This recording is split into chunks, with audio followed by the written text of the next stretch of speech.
여러분, 예수님은 하나님의 아들, 우리를 구원하시기 위해 이 땅에 오신 그리스도 메시아인 줄로 믿습니다. 그분은 부활이고 생명이 되시기 때문에 우리가 그분을 가까이 하고 그분을 마음속에 나의 구세주로 믿고 고백을 하면 우리에게 영원한 생명을 허락해 주시고 죽음 이후에 영원한 천국으로 인도를 하세요. 성경의 모든 내용들은 이 부분에 초점이 맞춰져 있고요. 특별히 요한복음은 그 목적을 가지고 기록을 했기 때문에 예수님을 통한 생명의 결과들을 아주 분명하게 구체적으로 우리에게 소개를 합니다. 오늘 본문은 크게 두 가지로 설명을 할 수 있어요. 첫 번째는 예수님이 하신 말씀이에요. 누구든지 목마르거든 나에게로 와서 마시라. 생수의 강이 그 배에서 흘러 넘치리라. 여기에 담긴 영적인 교훈이 무엇인가?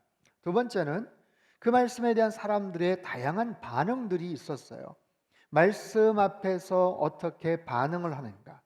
그 시대의 그 사람들만이 아니라 오늘 우리들도 마찬가지죠. 우리들은 그 말씀 앞에서 어떻게 반응을 하면서 살아가는가? 거기에 대해서 함께 살펴보기를 원합니다. 자, 37절부터 39절까지 말씀을 우리 큰 목소리로 같이 한번 읽도록 하겠습니다. 시작. 명절 끝날 곧 큰 날에 예수께서 서서 외쳐 이르시되 내게로 와서 마시라. 나를 믿는 자는 성경의 이름과 같이 생수의 강이 흘러나오리라 하시니 이는 그를 믿는 자들이 받을 성령을 가리켜 말씀하신 것이라. 예수께서 아직 영광을 받지 않으셨으므로 성령이 아직 그들에게 계시지 아니하시더라. 자, 오늘 본문의 배경을 먼저 설명을 드리죠. 예수님이 언제 그리고 왜 이런 말씀을 하셨는가? 명절 끝날이라고 성경은 말합니다. 명절 끝날 곧 큰 날이다. 자, 이 명절은요 초막절을 의미합니다. 성경에 중요한 3대 절기가 있어요. 유월절과 오순절과 초막절입니다. 유월절은 여러분 잘 아시는 것처럼 이스라엘 백성들 출애굽 사건을 기념한 바로 그런 사건에 대한 내용이죠. 오순절은요 모세가 시내산에서 율법을 받은 것을 기념을 합니다. 신약시대에 와서는 성령 체험을 하고 성령 공동체가 탄생한 것, 또 그것을 의미하죠. 초막절은요 광야 생활을 그들이 했던 것을 기념을 해요. 40년간 광야 생활을 그들이 했고 또 시기적으로는 수확을 하는, 추수를 하는 바로 그런 시즌이었기 때문에 감사하는 그런 절기이기도 해요. 유명한 3대 절기입니다. 예루살렘에 32km 이내에 떨어져 살고 있는 모든 유대인 남자들은 의무적으로 예루살렘에 가서 그 절기를 지켜야만 했어요.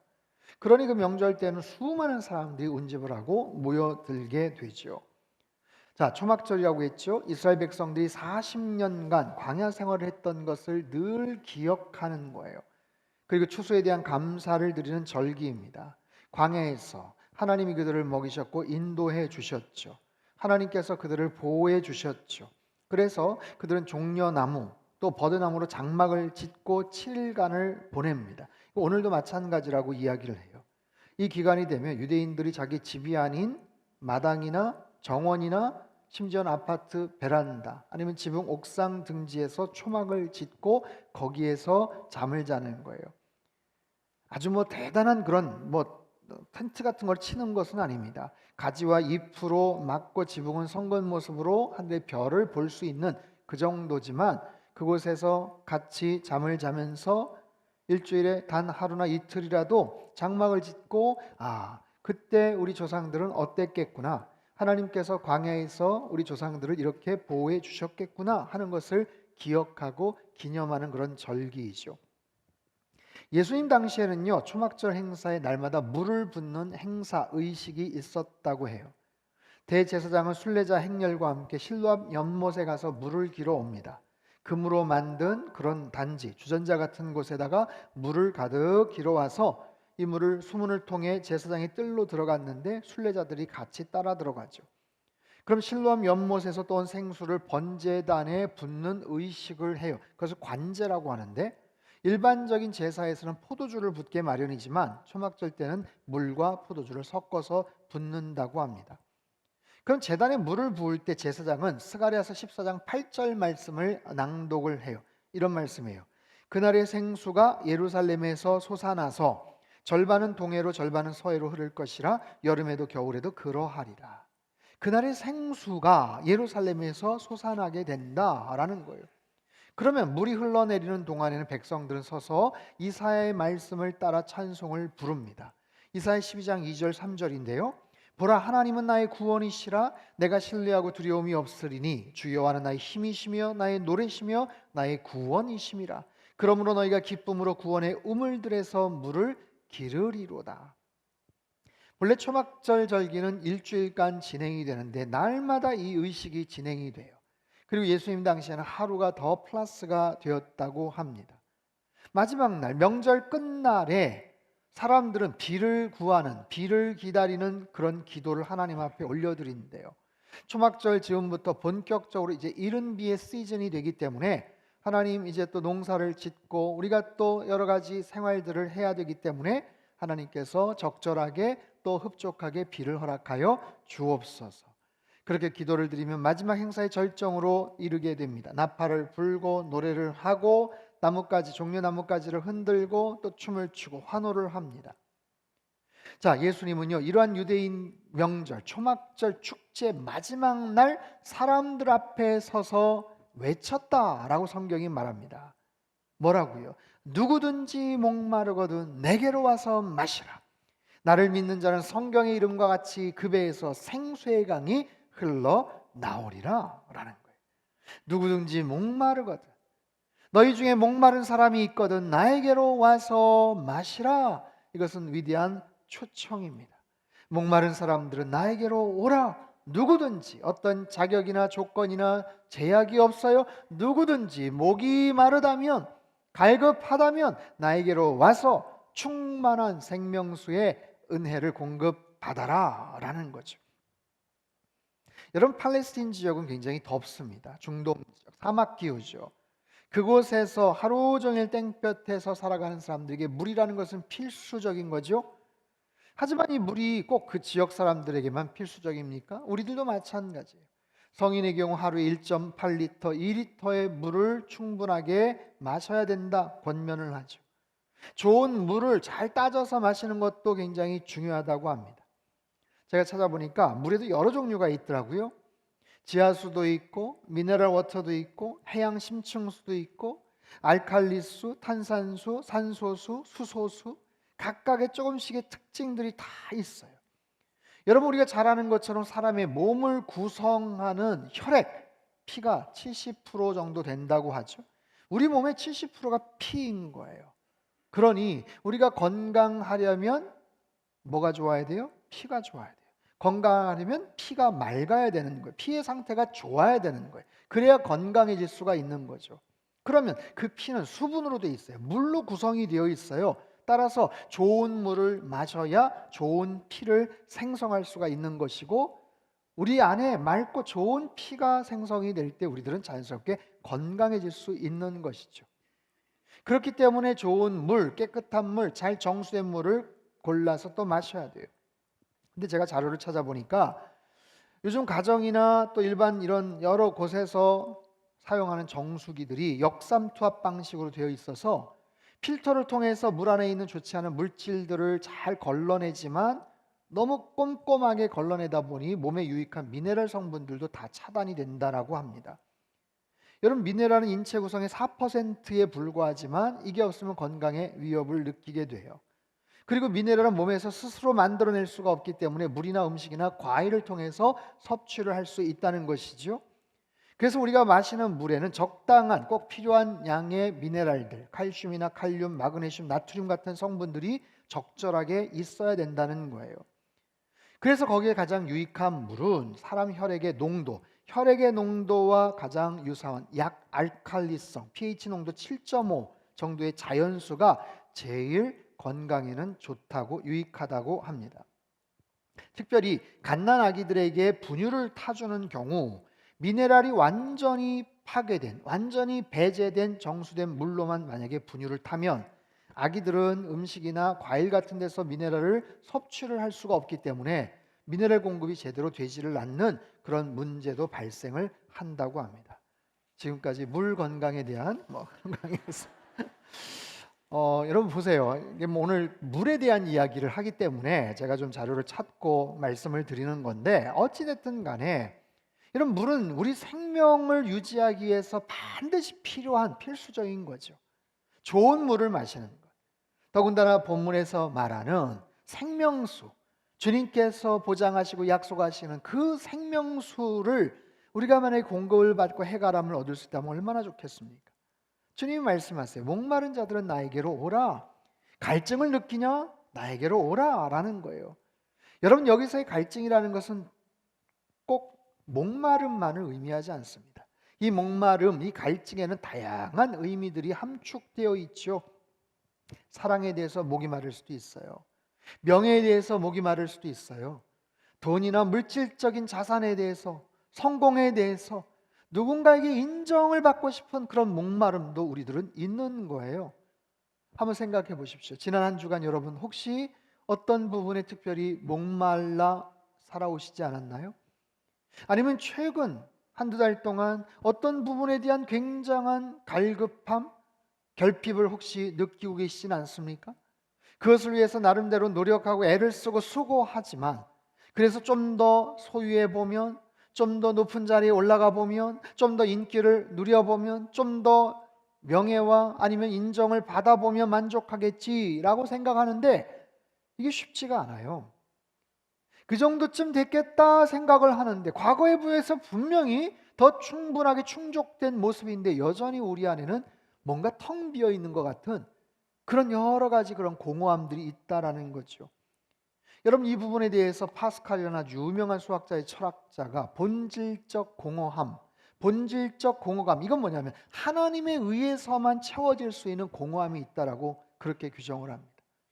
우리 내면에는 보이지 않는 공허함이 있어요. 마치 그런 동굴과 같은 게 있어요. 그것을 채우기 위해서 우리는 늘 목말라 합니다. 갈급해합니다. 거기에 꾸역꾸역 뭔가를 집어넣어요. 그래서 만족을 하겠지, 이제는 좀 괜찮겠지라고 생각을 하는데, 본질적인 공허함, 그것은 하나님으로만이 채워질 수 있는 그런 빈 공간이기 때문에 다른 어떤 것으로도 채워지지를 않는다라는 거죠. 여러분, 인간은 본능적으로 태어나면서 타락한 죄된 그런 성품을 갖고 태어났어요. 그렇기 때문에 조금만 방심하면, 조금만 눈을 돌리면 우리들 안에 언제든지 죄로 발생할 수 있는 마치 화약과 같은 그런 모습들이 우리 안에 잠재되어 있죠. 그래서 하나님으로 채워지지 않으면 그 공간을 채우기 위해서 열심히 부단하게 노력을 하는데, 뒤돌아보면 그 공간이 온갖 쓸데없는 것들, 죄된 것으로 가득가득 채워질 수도 있더라라는 거예요. 사랑하는 성도 여러분, 예수님이 말씀하세요. 목마른 자들은 나에게로 오라. 다른 곳으로 가지 말고, 다른 것으로 배불리지 않는, 다른 것으로 채우려고 하지 말고 나에게로 와서, 내게로 와서 마시라. 내가 너에게 생명의 그런 놀라운 만족을 허락해 줄 것이다 라고 말씀을 하세요. 갈증을 느끼는데, 갈증을 해결해 줄 거라고 생각을 하는데, 그 상황에서 엉뚱한 것을 마시면 안 되겠죠. 목이 마른데 계속해서 탄산수를, 콜라를 들이키면 안 되겠죠. 바닷가에서, 배 위에서 목이 마른데 물이 없는데 바닷물을 들이킬 수는 없는 것이죠. 여러분, 지난 코로나 2년 동안 사람들을 제대로 만나지 못하고 제대로 다니지를 못했어요. 그런 답답함이 있습니다. 우리 안에 그런 답답함이 있었어요. 그런데도 그 와중에 우리들은 나름대로 온라인 공간에서 여러 가지 방법들로 자신의 취향과 관심에 따라서 수많은 것들을 찾아서 관심을 그렇게 추구하고 모이게 되었죠. 수많은 동호회 모임들이 생겼고 더 전문적이고 광범위한 그런 취미 활동들도 생기게 되었습니다. 코로나 2년 동안요, 새롭게 생긴 그런 취미 활동이나 그런 관심 영역들이 굉장히 많아졌다는 것 아십니까? 기술 문명이 발달하면서 음악을 좋아하는 분들, 고음질의 음악을 끊김없이 모든 음악들을 다 들을 수가 있고요. 영상, 드라마, 영화 좋아하시는 분들 아주 고화질의 영상을 스마트폰이나 TV로 마음대로 볼 수 있는 그런 시대를 살고 있어요. 여러분, 우리가 좀 뭔가 답답하고 지루하고 심심하다 싶으면 조금만 눈을 돌리면 매력이 될 만한, 시선을 끄는 대체제들이 얼마나 많아졌는지 몰라요. 나름대로 피로와 스트레스를 풀고 만족을 얻을 수 있는 그런 부분들. 그런데요, 조심해야 될 것은 뭐냐 하면 그런 것으로 뭔가를 대체하고 그때그때마다 뭔가 조금의 만족들을 얻다 보면 본질적인 문제를 우리는 망각해버립니다. 본질적인 문제를 해결해야 된다는 사실 자체를 우리는 까먹게 된다는 거죠. 잠깐 위로를 받고, 잠깐 마음이 풀리고, 잠깐 회복이 되고, 잠깐 힘이 나는 것 같고, 그전에 생각하지 못했는데 나름 괜찮은 방법인 것 같고, 나름 괜찮은 친구인 것 같고, 나름 괜찮게 상황을 넘길 수 있는 여러 가지 요인들이 우리 주변에 얼마든지 많은지 몰라요. 하지만 그것이 결과적으로 우리를 본질적으로 위험하게 만들고 가장 중요한 핵심을 우리는 망각해버릴 수 있다는 사실을 우리는 기억해야 합니다.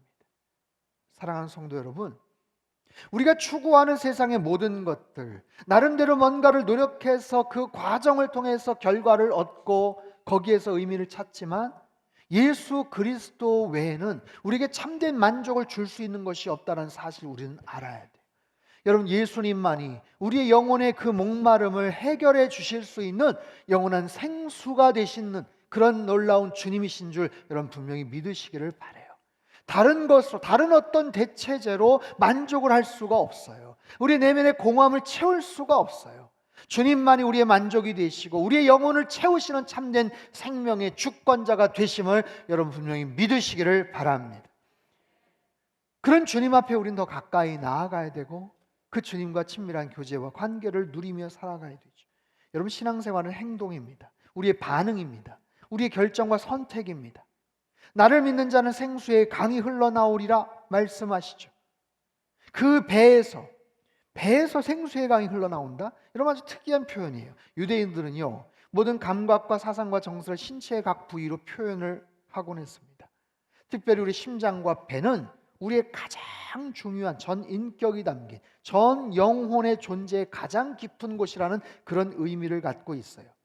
그래서 생수의 강이 그 배에서부터 흘러나온다. 우리의 가장 내밀한, 가장 깊숙한 영혼의 깊숙한 곳에서 생명 충만한, 성령 충만한 그런 하나님의 은혜가 계속해서 흘러나오게 될 것이다 라는 거예요. 여러분이 놀라운 말씀을 들은 사람들의 다양한 반응들이 소개가 돼요. 40절에서 42절 말씀 같이 한번 읽겠습니다. 시작. 이 말씀을 들은 무리 중에서 어떤 사람은 이 사람이 참으로 그 선지자라 하며 어떤 사람은 그리스도라 하며 어떤 이들은 그리스도가 어찌 갈릴리에서 나오겠느냐, 성경에 이르기를 그리스도는 다윗의 씨로 또 다윗이 살던 마을 베들레헴에서 나오리라 하지 아니하였느냐 하며. 자, 이 말씀을 들은 사람들이 누구는 선지자다, 누구는 그리스도다, 아니다 그리스도인 것 같지만 야, 그리스도는 갈릴리에서 나오지 않아. 예수님의 출신에 대해서 의심을 하는 사람도 생겼어요.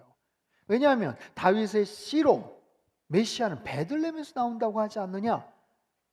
여러분, 크리스마스 때 동방박사들 예루살렘에 가서 물어봤을 때 거기 있는 서기관들이 기가 막히게 답을 얘기하죠. 베들레헴에 가서 한번 찾아보십시오.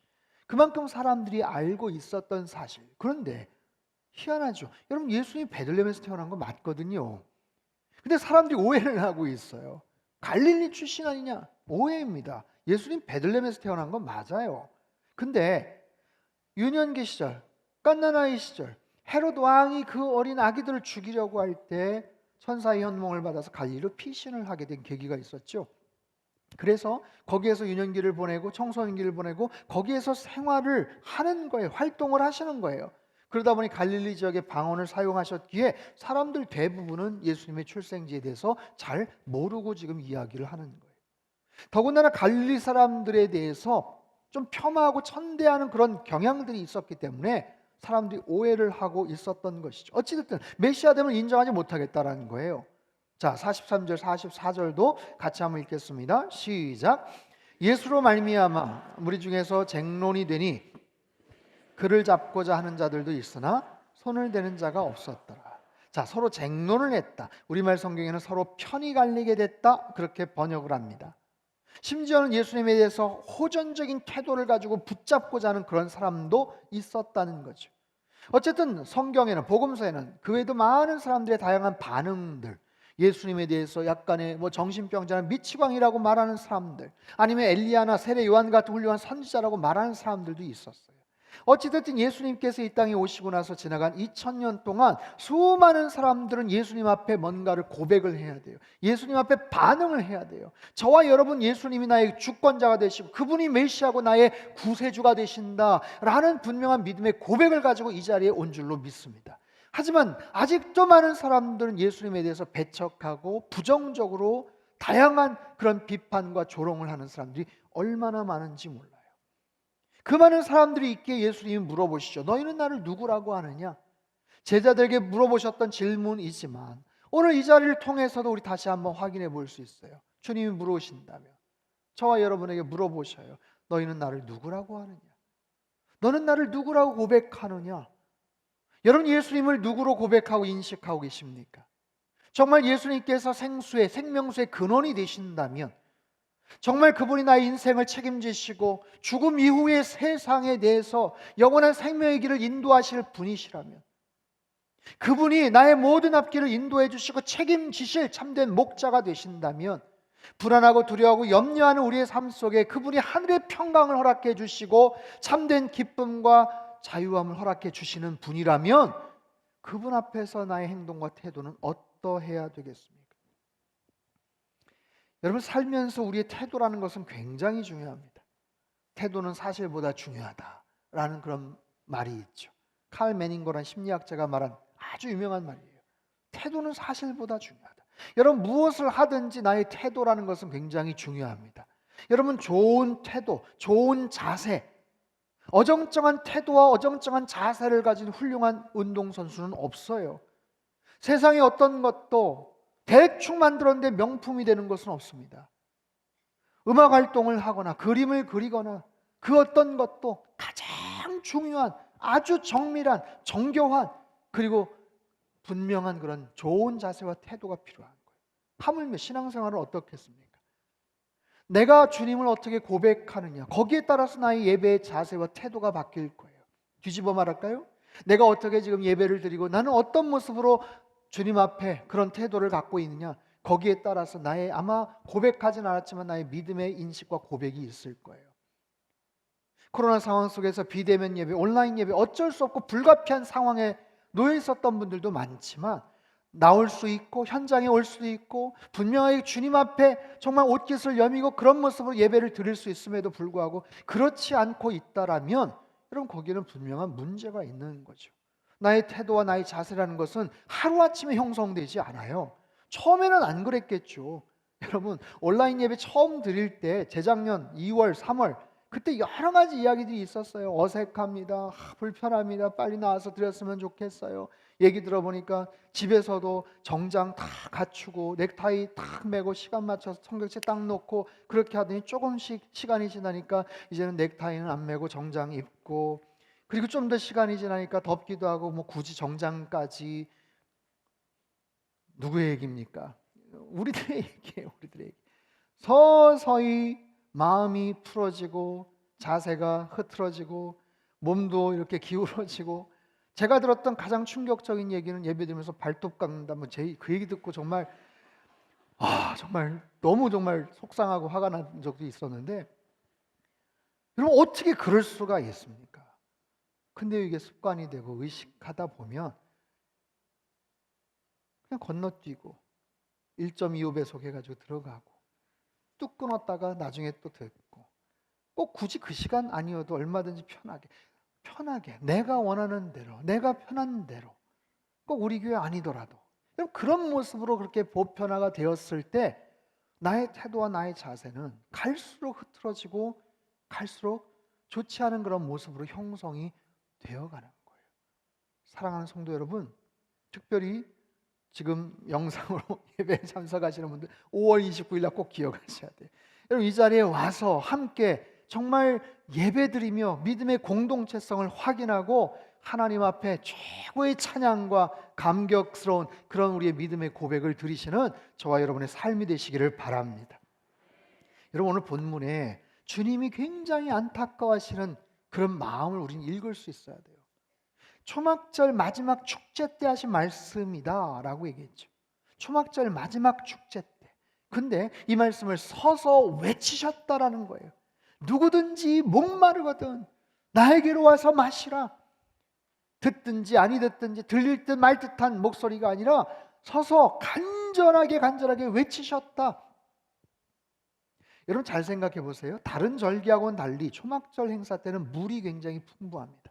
날마다 제단 위에다가 물을 풍성하게 붓는 그런 의식도 있었어요. 그리고 수확의 계절이기 때문에 다른 어떤 때보다도 뭔가가 풍족한 그런 시즌이에요. 아니 가뭄이 지금 계속 들어서 비가 오지를 않아서 지금 단수가 되어서 마실 물이 없는 사람들 앞에서 목마르냐? 목마른 사람들은 나에게로 와라. 그러신다면 훨씬 더 어울리고 사람들이 귀를 쫑긋 기울이겠지만 지금 다른 어떤 때보다도 물이 풍족하고 물이 충분하게 흘러넘치는 것을 지금 시각적으로 본 사람들 앞에서 주님께서 지금 이런 메시지를 전하고 계시는 거예요.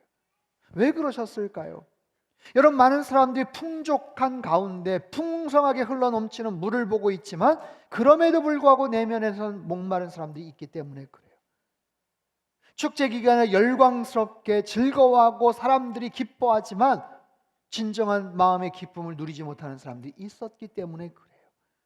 수많은 사람들이 그 가운데서 정말 기뻐하고 환호해하고 풍족해하고 그렇게 들떠 있지만 그 많은 군중 속에서도 외로움을 느끼는 사람들이 있었기 때문에 그래요. 풍요 속에서도 빈곤을 느끼고 풍족함 속에서도 굶주림과 목마름을 느끼는 사람들이 있었기 때문에 그래요. 여러분 우리 안에 있는 목마름은 주님이 아니면 해결하실 수가 없어요. 그 사실을 주님은 아시기 때문에 일어서서 외치시고 사람들에게 주목을 끄시는 거예요. 지금 많은 사람들이 시끄러운 소리가 들리거든요. 시끄러운 소리, 떠드는 소리, 노랫소리, 흥겨운 춤가락 속에서 세상의 소음 속에서 주님은 더 안타깝게 더 큰 소리로 외치시는 거예요.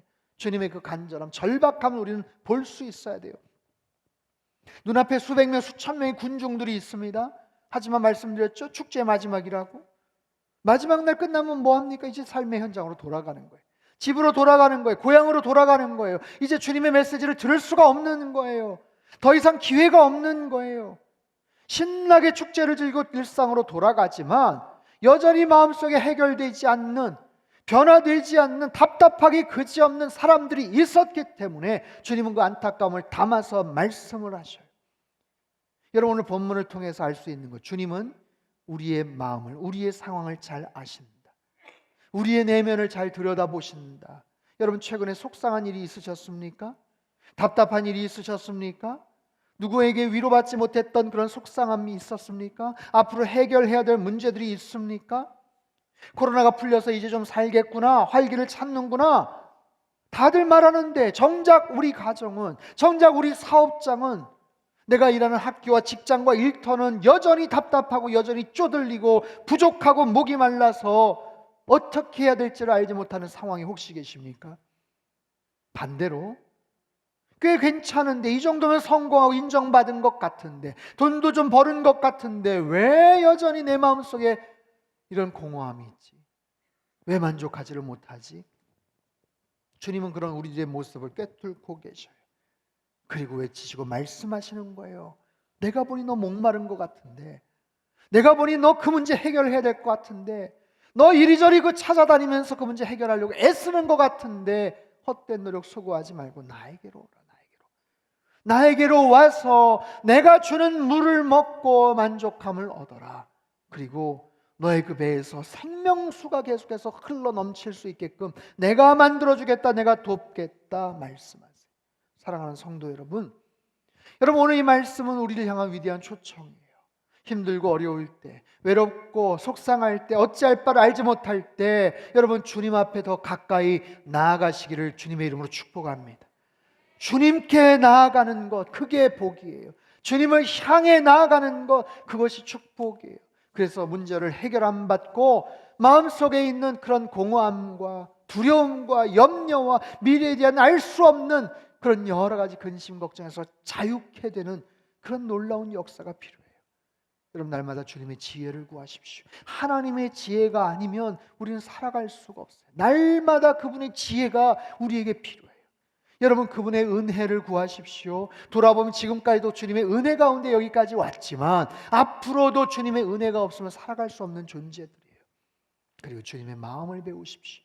주님의 마음, 왜 내 마음이 이렇게 분주한지, 왜 내 마음이 이렇게 화가 나 있는지, 주님의 그 성결하고 따뜻하고 사랑이 넘치는 그 마음, 용서하는 그 마음을 하나님 우리에게도 허락해 주옵소서.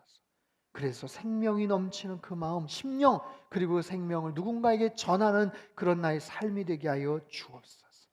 여러분, 그럴 때 우리의 안개 속과 같은 우리의 앞길이 거치며 그 길들이 보이고 그 빛이 우리에게 사인을 줄 거예요.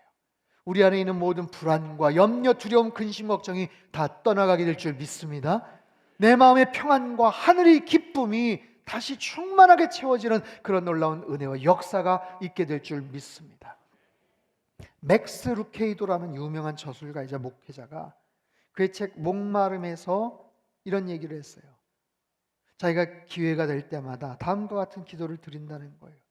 스트레스를 잔뜩 받았을 때, 지루한 일상이 되풀이될 때, 먼 곳까지 운전해 갈 때, 내키지 않는 만남을 가져야 될 때, 인내력의 한계를 시험하는 갖가지 사건들에 부딪힐 때마다 다음의 기도문을 반복해서 올려드린다고 이야기를 해요. 목마른 영혼을 위한 기도, 제가 한번 읽어보죠.